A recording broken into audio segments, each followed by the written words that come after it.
Welcome, you are listening Radio Central News. I'm Chandni and now news in detail. Former President Pranab Mukherjee died on Monday in an army hospital here, his son Abhijit said. He was 84. Mukherjee was admitted to hospital on August 10 and a health bulletin this morning said he was in deep coma and on ventilator support. With a heavy heart, this is to inform you that my father, Shri Pranab Mukherjee, had just passed away in spite of the best efforts of doctors of RR Hospital and prayer, duas and prarthanas from people throughout India.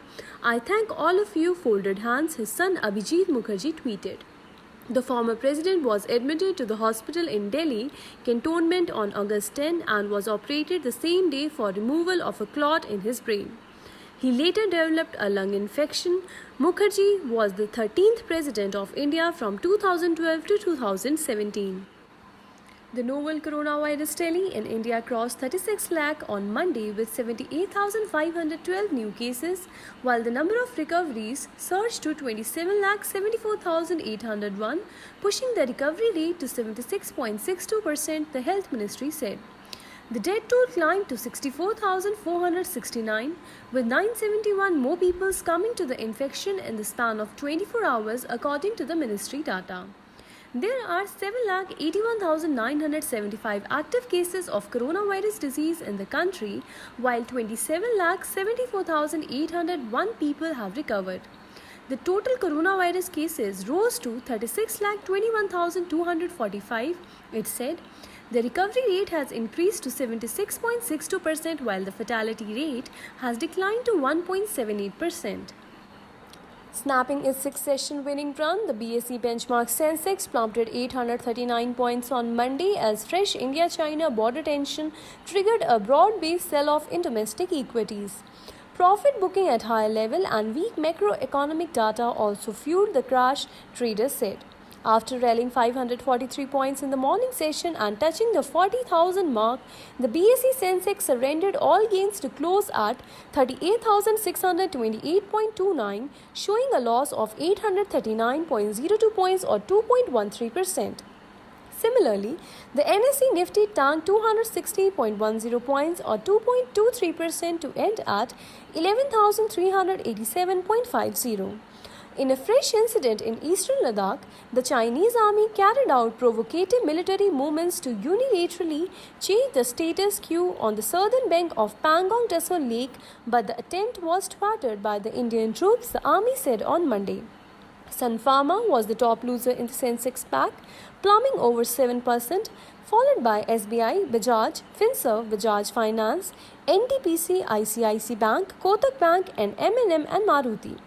Only ONGC and TCS ended on a positive note. The country's gross domestic product growth rate dropped to -23.9% in the current fiscal quarter from April to June due to the lockdown imposed to combat the coronavirus infection. GDP in Q1 of 2020-21 is estimated at Rs 26.90 lakh crore as against Rs 35.35 lakh crore in Q1 of 2019-20, showing a contraction of 23.9% as compared to 5.2% growth in Q1 2019-20 according to the data released by the government on Monday. Quarterly GVA from Q1 of 2020-21 is estimated at Rs 25.53 lakh crore as against Rs 33.08 lakh crore in Q1 of 2019-20, showing a contraction of 22.8% according to the National Statistical Office statement here.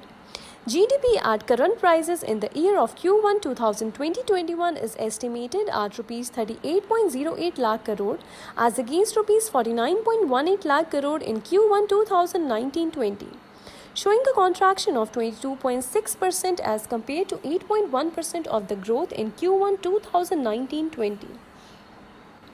Senior advocate Prashant Bhushan said on Monday that he would pay the token fine of ₹1 imposed by Supreme Court in a contempt case, even though he reserved the right to seek a review of the conviction and sentencing.